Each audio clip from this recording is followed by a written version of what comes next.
자, 8번이야. 8번에 그냥 이렇게 같이 하나를 총정리해도 괜찮지? A 더하기 B가 C가 되고 있는 반응이 있대. 평형상수는 아래와 같대. 다시 A 더하기 B가 C가 되고 있는 가역 반응에서 자, 우선 볼 수 있는 걸 볼 수 있어. 평형상수가 600, 400은 어떤지 모르겠는데 500, 600이 되면서 평형상수가 달라져. 용기의 부피는 그대로인데 4번만 0.5로 줄어들었어. 그러면 우선 2번, 3번 실험을 좀 비교해 보고 싶다는 거지. 이번에 지금 500K야. 부피는 변하지 않았고, 자, 이게 600K로 바뀌면 평형상수가 어떻게 되고 있어? 평형상수가 3에서 2로 줄어들고 있어. 사실 3에서 2가 된다는 건 평형상수가 이렇게 있었는데 반응물분해 자 새로 생성된 생성물 이렇게 돼 있는데 결과적으로 평형상수가 작아졌다는 건 어디가 분모가 더 커졌다는 거지. 다시 얘가 결과적으로 생성물은 줄어들고 반응물은 늘어났어. 이러면 이제 K가 자 작아졌다 이렇게 우리가 얘기할 수 있다는 거지. 이리 간 거야 이렇게 가야 가는 거지. 뭐가 우세했을 때 나타나는 현상이라고 역반응 우세라고 얘기할 수 있다고. 그렇지? 온도 변화 때문에 K 유일하게 평형상수 K를 바꿀 수 있는 건 뭐밖에 없다. 온도밖에 없다. K는 농도나 압력이나 촉매건 뭘 사용하거나 하여튼 K는 바뀌지 않는데 온도에 따라서만 바뀐다. 근데 K가 줄어든다는 건 역반응 우세야. 온도가 올라갔는데 역반응이 우세야 되는 건 발열 반응이야, 흡열 반응이야? 온도가 올라갔는데 역반 되돌아가 버렸어. 온도가 올라갔는데. 그러면 흡열 아니 정반응이요? 역반응이 그 정반응이 그러니까 이렇게 가는 방향이 무슨 반응이냐? 그러니까 발열이냐? 발열 그렇지. 온도가 올라가서 되돌아갈 수 있으려면 열을 가해서 되돌아가는 걸 얘기하는 거니까 얘는 발열 반응이야. 다시 K가 감소했어. 역반응 우세인데 온도가 올라갔는데 감소했어. 온도 상승에 따라 역반응이 간 거라는 거지. 이렇게 따지라고. 온도가 상승해서 역반응이 나타난 거야. 상승했는데 역반응이 생겼어. 그러니까 뭐라고 이해해야 된다고? 발열 반응. 반응이 막 일어나고 있는데 온도 올라갔어. 되돌아가 버렸어. 그러니까 원래가 열이 나오는 거여서 열 때문에 정반응이 나타나지 못하는 그런 상태라고 얘기하는 거야. 그럼 얘는 발열 반응이야. 그래서 아래쪽에 이제 정반응은 발열 반응이다 동그라미가 되는 거고 502L가 A, B, C에 각각 1을 넣었을 때 정반응으로 갈지 역반응으로 갈지 어떻게 다시 정반응 역반응 어떻게 해? 평형상수 K가 있잖아. 이 평형상수랑 뭘 비교한다고? 현재 농도를 비교한다고. 반응지수를 비교한다. 그러면 반응지수는 현재 농도 가지고 계산한다고 얘기했지. 이 반응이야. 반응물 A. 자, 생성물 B, 반응물 AB, 생성물 C 이렇게 돼 있는데 필수의 B는 1대 1대1이고 지수 올릴 필요도 없고 그런데 이거 계산한 게 반응지수랑 어떻게 되는데 비교하자고. 얼마씩 들어갔지? 2리터에 1몰씩 0.5 2분의 2리터에 1 그러니까 0.5 2분의 1 2분의 1 약분해서 0.5분의 1 됐니? 누가 더 커? K가 더 커. Q가 더 크면 뭐였지?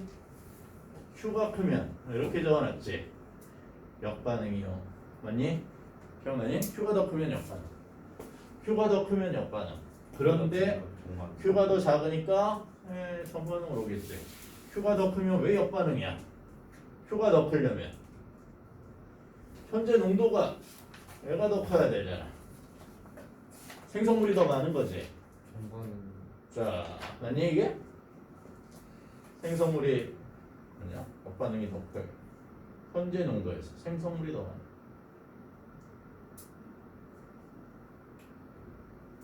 생성물이 이리 올 거야.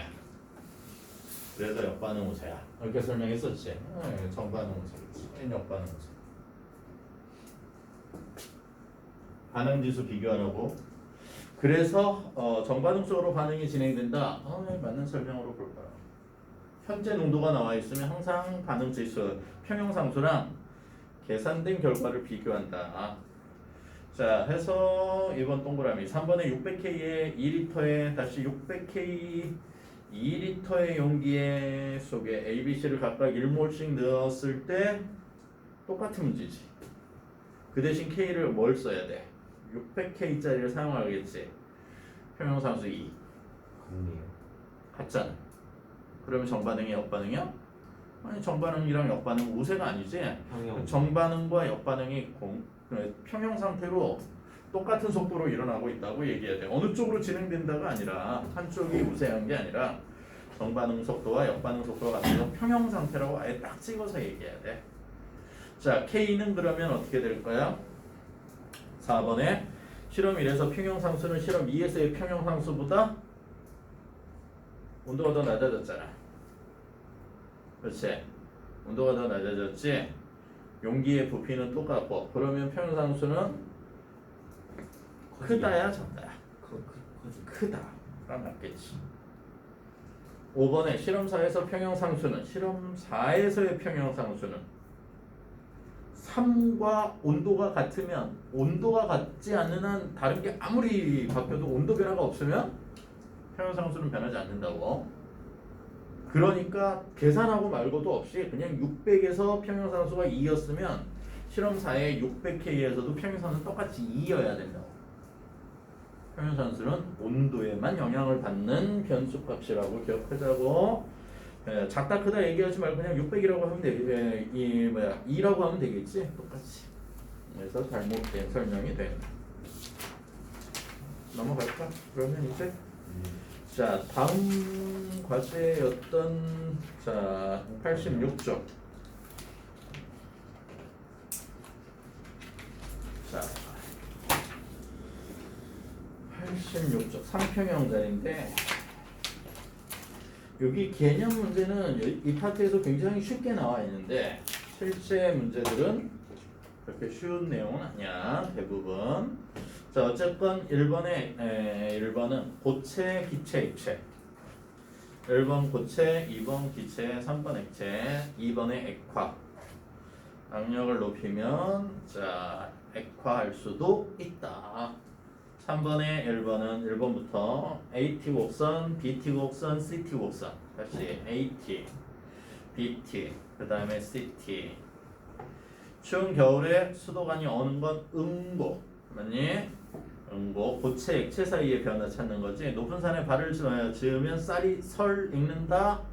압력에 따라 끓는 점이 낮아지는 기화 쪽에 관계되는 거야. 기화. 압력이 높아지면, 압력이 낮아지면 끓는 점도 낮아져. 자, 3번에 동결 건조야. 동결. 얼려서 건조할 수 있다고. 어떻게 얼려서 건조한다는 게 뭐야? 습기를 없애는 건데 어떻게 얼려서 승화시키면 되잖아. 책 같은 거 젖었을 때 이렇게 뭔가 무거운 걸로 눌러서 냉동실에 넣어놓는 게 좀 더 보관하는 방법이야. 많이 나오는 예들 중에 하나인데 왜?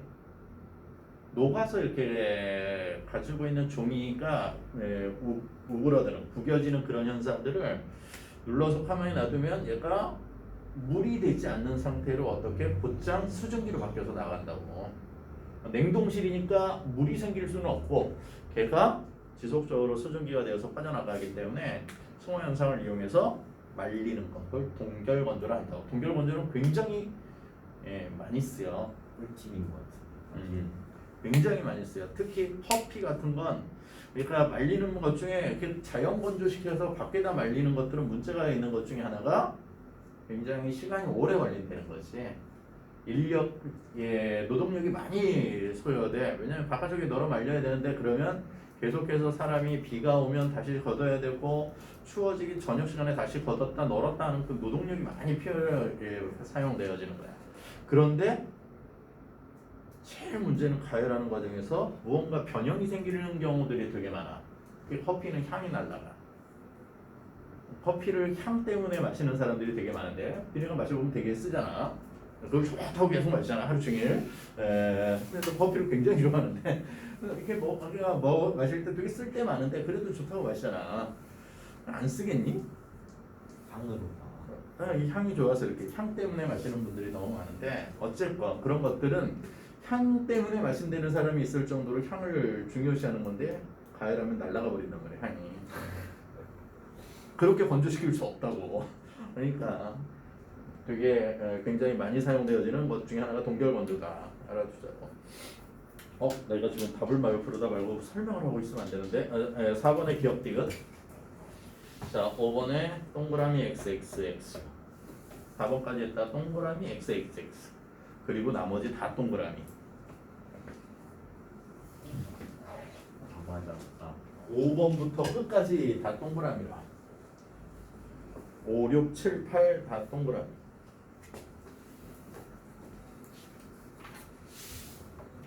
내가 확인해봐. 다 했어요. 맞았어요. 이게 나중에 상평형이 뭐랑 합쳐지면 제일 앞에서 배웠던 기체 단원하고 합쳐지면 아주 훌륭한 문제들이 쏟아져 나올 수 있어. 자, 90쪽. 해야 될 건 오늘 좀 많이 있긴 한데.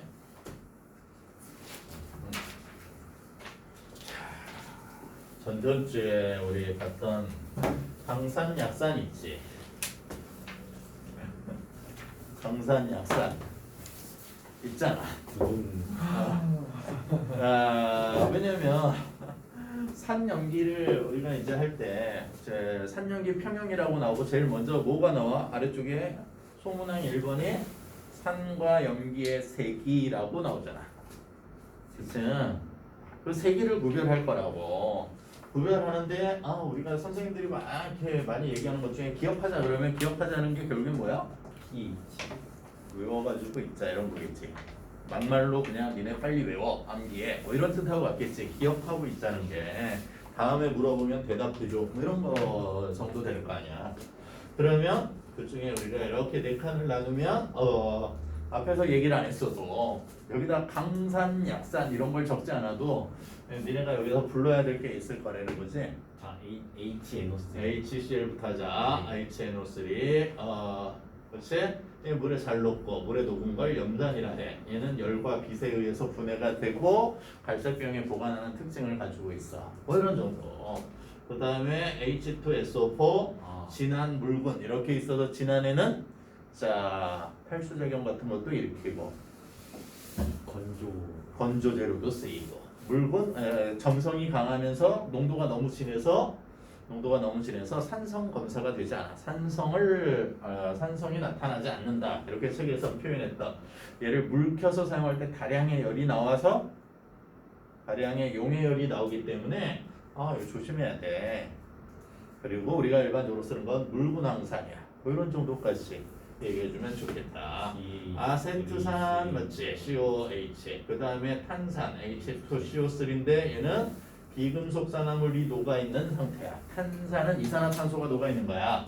그래서 비금속 산화물이 물에 녹으면 다 산성이야. 비금속 산화물이. 자, 그 다음에 인산, 그 다음에 붕산 이런 정도까지가 우리가 일반적으로 많이 쓰이는 산들이야. 물론 사는 종류는 굉장히 많아. 그렇지? 그냥 식초만 뿐만이 아니라 레몬 같은 거 그냥 과일 같은 거 신과일들 가져다 놓으면 거의 대부분 산도 있고 개미를 먹어보면 개미산이 나온다는 왜 타르타르산 포도 같은 데 들어있는 산성 물질 굉장히 종류도 많아. 개미를 먹으면 정말 신맛이 날까? 개미산에 비해서 좀. 그러니까 그래서 궁금하긴 하지만 굳이 먹어보고 싶진 않지. 저 비는 먹어봤어요. 굳이 먹으려고. 그 쓴맛 난다길래 먹어봤어요. 근데 쓰긴 하더라고요. 경험한 건 의외로 쉽게 잘 까먹어지지 않지. 연기. 배워서 알고 있는 거랑 경험한 거랑 굉장히 많이 다른데. 샤워할 때 찍어서 먹어봤더니. 자, 연기 나머지 NH4OH 수산화암모니아. CuOH2. 얘를 다르게 적으면 뭐라고도 적어야 돼? 암모니아를 적어도 된다고. 암모니아가 물에 녹은 상태야. 수산화 암모니아. 물속에 녹아 있을 때 암모니아가 물에 녹아 있는 암모니아 수는 이런 상태로 존재하고 얘가 약염기를 나타낸다. 이렇게 기억해야 돼. 자, 수산화 구리, 수산화 마그네슘 뭐 어떤 게 적혀도 관계없다 했지. 해서 구리를 적어줬던 것 같기도 한데. 네, 알루미늄 이렇게까지는 기억하자. 이렇게 얘기한 거야. 그러면 산과 염기의 세기를 무식하게 이렇게 외웠어. 어디까지? 고2인데도 화학 원까지인데도 그렇게 외우라고 시킨 거야. 결국엔 원리는 어디에 나오고 있는 거야? 화학 2에 나오고 있는 거야. 산의 세기와 염기의 세기를 결정하는 가장 그러면 일반적인 방법이 뭐냐? 일반적인 방법은 우선은 이해하기 좋은 건 이온화도라고 하는 거야. 산의 세기, 염기의 세기를 나타낼 때. 그래서 세기를 우리가 보통 얘기할 때 첫 번째 세기를 얘기할 때 첫 번째 뭐가 제일 좋다? 이게 이해하기에는 이온화도가 가장 일반적으로 좋다. 이온화도 알파라 하는데 이온이 되는 정도야. 예를 들어서 이온화도는 기준량에 대해서 HCl이 H 플러스랑 Cl 마이너스가 된단 말이야. 얘 100개가 들어갔는데 얘 92개가 다시 이온화되고 92에 자 그 다음에 얘 92 이렇게 생겼어. 그래서 최종적으로 얘 8개는 붙어있는 상태고 92개는 떨어져 있는 상태로 존재해. 이럴 때 이온이 생긴 이온의 개수가 아니라 몇 개가 쪼개졌니? 100개 중에 몇 개가 쪼개진 거야? 92개가 쪼개진 거지? 이해되나? 그러면 이온화도는 이렇게 되는 거야. 전체 총 가지고 있는 총 전해질의 숫자 중에 이온화된 수를 의미하는 거야. 이온이 몇 개가 쪼개졌느냐? 이온화가 된 숫자가 여기서 말하는 건 이 숫자 이온의 숫자를 얘기하는 게 아니라 얼마가 이온화됐느냐. 이온화된 숫자를 이온화도라고 얘기한다고. 그래서 총 몇 개 중에 100개 중에 92개가 됐으면 얼마라고 표현할 거야? 0.925 이렇게 얘기할 거야. 그러니까 이온화도는 절대로 하나도 안 쪼개지는 게 마이너스가 나올 수는 없겠지. 들어간 것 중에 일부가 쪼개진 거니까 무조건 몇보다는 작거나 같아야 돼. 얘가 이온화도 알파는 1보다는 작거나 같아. 그러면 92개가 쪼개진 얘는 굉장히 강한 산성을 나타내는 거야. 다시 굉장히. 그래서 아래쪽에 이온화도 몇 개 비교해주고 있지. 염산 94로 할걸. 염산은 0.93, 질산이 0.92, 황산은 0.62. 그 중에 그러니까 산 중에 이 중에 그 바로 물어보는 애들이 있어. 누가 제일 세요? 누가 제일 세? 누가 제일 셀 거 같니? 이온화도를 비교해보면 되지 않을까? 그치. 이온화도를 비교하면 얘가 제일 세 보이잖아. 얘가 제일 위험할까? 그런 의미랑은 또 달라 이게. 그러니까 이온화도만 가지고 얘기하기에는 좀 그래. 좀 뭔가 그런 것들이 있어. 어쨌건 약산은 아세트산 0.013 앞에 거랑 비교해서 어마어마하게 작다는 거지. 100개 들어가면 하나보다 조금 더 다시 100개 중에 하나가 조금 더 이온화되는 정도야. 아세트산이야. 마찬가지로 그 옆에 탄산 같은 경우는 거의 1000개 중에 한 2개 정도 이온화될까. 1000개의 탄산이 있으면 그 중에 한 2개 정도 이온화가 되어 있는 상태를 얘기하는 거지.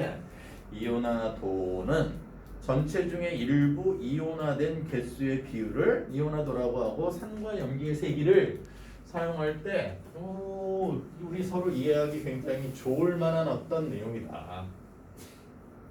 근데 문제가 있다는 거지. 이온화도 알파는 이게 너무 좋지 않아 이게? 비교하자고 하면 HCl 0.94개요.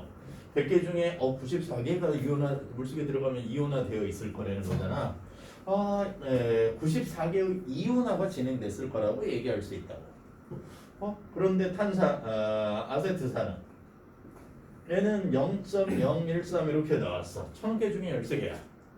얘는 1000개 중에 몇 개가 이온화 과정을 거치느냐면 1000개가 들어가면 940개가 이온화 과정을 거치는 거고 얘는 1000개가 들어가면 13개가 이온화 과정을 거치는 거야.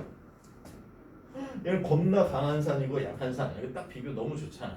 근데 문제는 이 이온화도 알파라고 하는 건 결과적으로 물속에 녹아있는 물의 양, 용매의 양에 따라서 이온화되는 정도가 다 달라진다는 거야.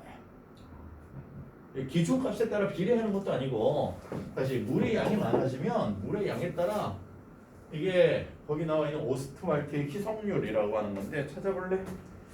자, 90쪽에 보충 자료 조금만 위에 중간에 있는 오스트말트의 희석률. 물을 가하면 농도가 묽어지고 평형이 정반응적으로 이동하여 이온화도가 커져. 다시 물의 양이 많아지면 이온화가 더 잘 돼. 그렇겠죠. 물의 양이 많아지면 떨어져 있을 수 있는 애들이 훨씬 더 많아져. 이게 당연한 거야. 오스트발트의 희석률은 묽은 용액이 되면 어떤 이온이 될 수 있는 어떤 전해질이 들어갔을 때 훨씬 더 이온화가 잘 된다. 자, 이온화 되기 위해서 전반응은 흡열 반응이다. 따라서 온도를 높이면 전반응적으로 평형이 이온해서 온도에 따라서도 이온화도가 또 달라져. 그러니까 이온화도로 산의 세기를 염기의 세기를 얘기하기에는 조건이 너무 많이 붙는 거야. 다시 조건이 너무 많이 붙는 거야. 그러면 이온화도 가지고 세기를 얘기하려면 다시 말해서 용매의 양과 꼭 같이 온도를 얘기해야 되고, 온도가 달라지면 변화되면 당연히 이온화도도 달라질 거야. 물의 양이 달라져도 결과적으로 산의 세기가 물의 양에 따라서도 변하고 온도에 따라서도 변하는 걸 볼 수 있다. 그래서 이온화도는 변수가 너무 많으니까 일반적으로 이해하기는 좋지만, 자, 얘를 변화시키는 변수가 많으니까 대부분 산과 염기의 세기를 얘기할 때 이온화도를 전적으로 사용하지 않고 대부분 산의 이온화 상수, 염기의 이온화 상수를 일반적으로 사용하라는 게 일반적이래요. 얘가 더 좋다. 왜? 얘는 뭐의 영향만 받아? 온도의 영향만 받잖아. 그러면 온도를 변화시키지 않고 딱 굳혀놓으면 25도씨라고 해서 상온에서 딱 굳혀서 실험을 해버리면 얘는 변수가 아예 없는 상태인 거지. 얘가 훨씬 더 좋잖아.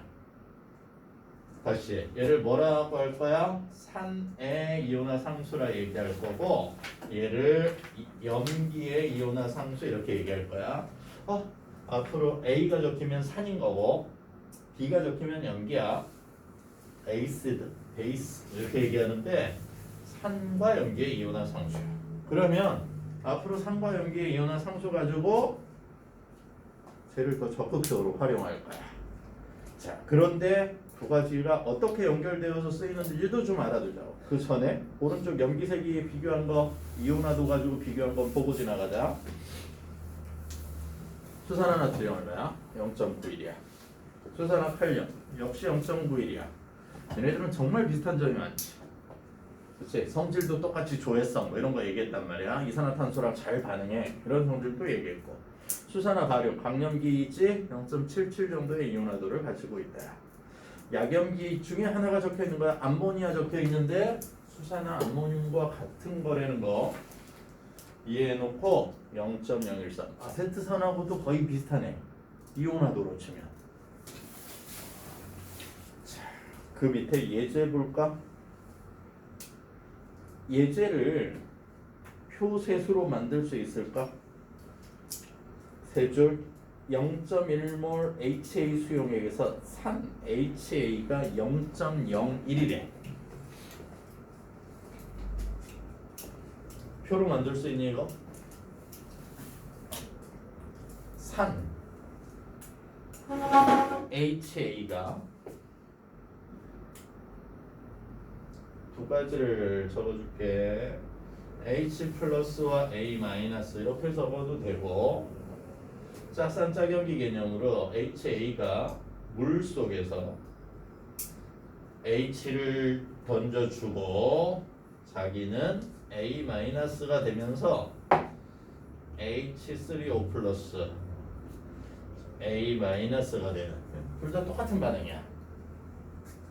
결과적으로 여기 H 플러스 수소 이온과 여기 있는 옥소늄, 하이드로늄 이렇게 얘기했지?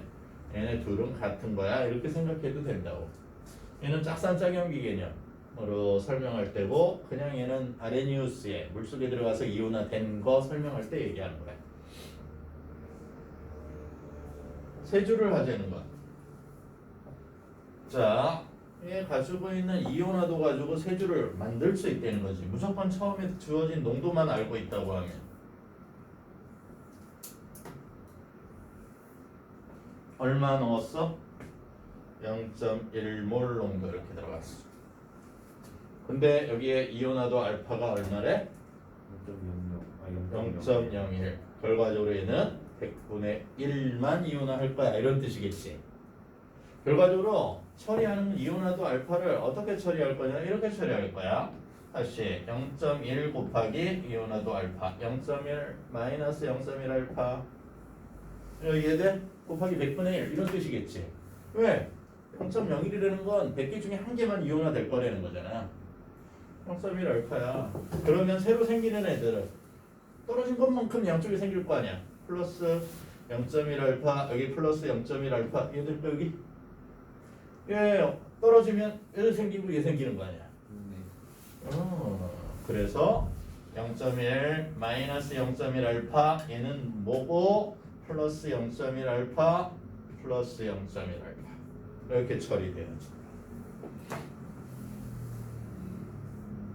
그래서 아주 재밌는 게 생기는데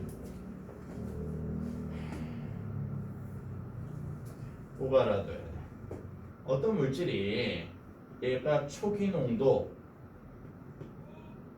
C라 하고 이온화도 알파를 가지고 있다고 하면 이온화도 알파를 가지고 있다고 하면 표 3개가 어떤 상태로 진행이 되느냐면 이렇게 진행이 되겠지. HA가 이온화에서 H 플러스와 A 마이너스가 되면 초기 농도 C 아니 여기 그러면 C 알파만큼 없어지겠다. 네, 마이너스 C 알파야. 선을 가려서 마이너스 C 알파. 얘 플러스 C 알파 되겠지. 얘 플러스 C 알파 생기겠지. 같은 거지. 초기 농도 0.1 대신 그냥 초기 농도 집어넣어 준 거잖아. 그러면 얘는 C 마이너스 C 알파 생길 거고 플러스 C 알파. 자, 여기 플러스 C 알파 이렇게 평형에 도달하겠다. 그러면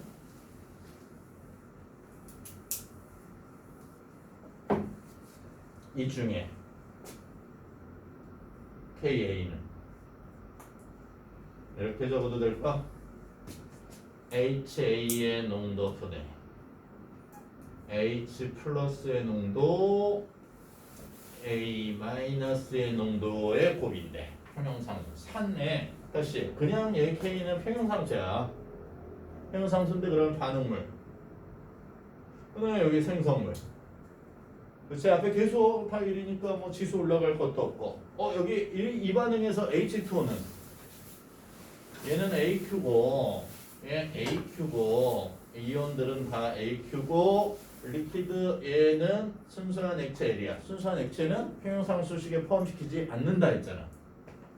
안 적어도 된다고. 위에 식이어도 똑같이 이렇게 적히는 거고 밑에 식이어도 똑같이 이렇게 적혀.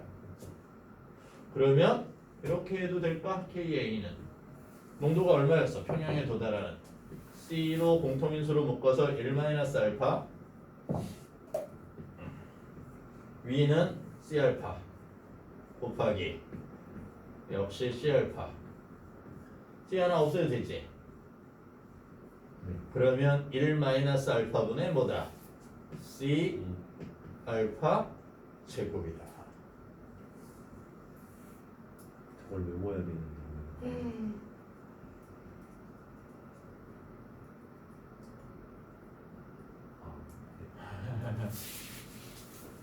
그럼 적어두도록 하겠습니다.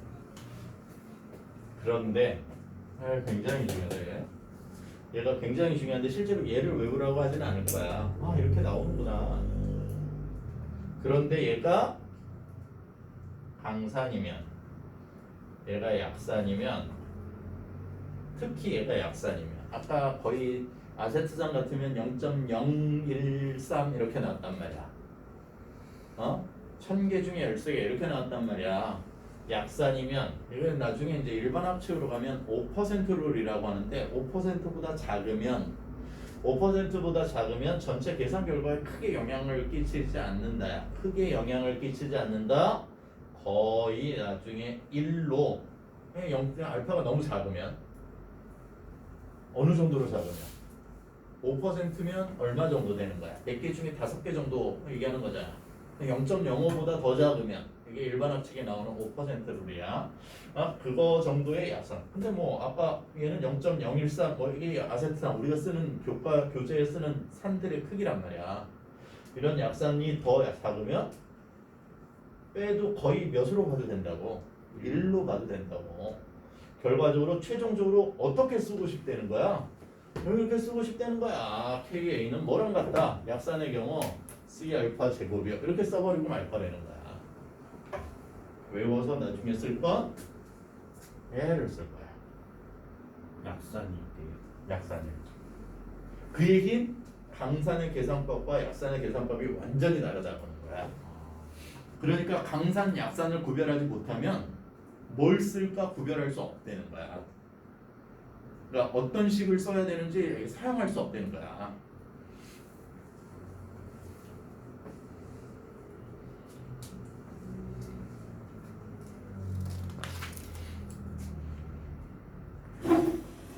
그 KA로 실제로 산의 세기를 비교해 놓은 거야. 넘겨보면 92쪽에 가운데 표가 하나 멋있게 나오지?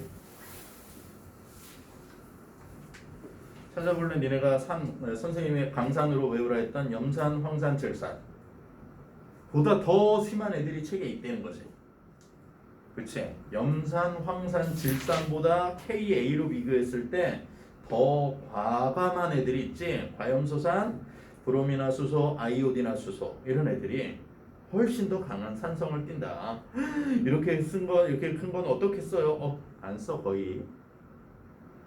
그래 질산, 염산, 황산들을 실험실에서 주되게 쓰는 거고 거의 쓸 일이 없다고 봐도 된다고. 정말 필요한 때는 아주 드물다고 생각해도 된다고. 옥살산, 그 밑으로 아황산, 뭐 황화수소산, 인산, 아질산도 나와 있고, 자, 그 다음에 플로리나 수소, 그 다음에 폼산, 아세트산, 탄산, 황화수소, 사이아나수소, 자, 암모늄 이온, 이온들도 나온다. 얘네들은 지금 우리가 볼 수 없을 거라는 거지. 이 밑에 있는 세 개는 이온 상태로 나와 있는 얘네들은 상대성을 얘기해야 되는데 그건 이제 나중에나 볼 거야. 어쨌건 뭘로 비교한 거야 이건. 이온화도가 아니라 상수, 이온화 상수, 산의 이온화 상수로 비교한 거야. 근데 이온화도 알파보다 뭐가 더 정확하다고 기억하고 있을 거야? 이온화 상수가 더 정확하다 이렇게 기억하고 있을 거야. 오른쪽 페이지에 염기의 이온화 상수도 몇 개의 예는 나오지. 메티라민, 암모니아 기억해놔. 뭐 수치라를 기억해 놓치는 게 아니야. 암모니아가 약한 염기다.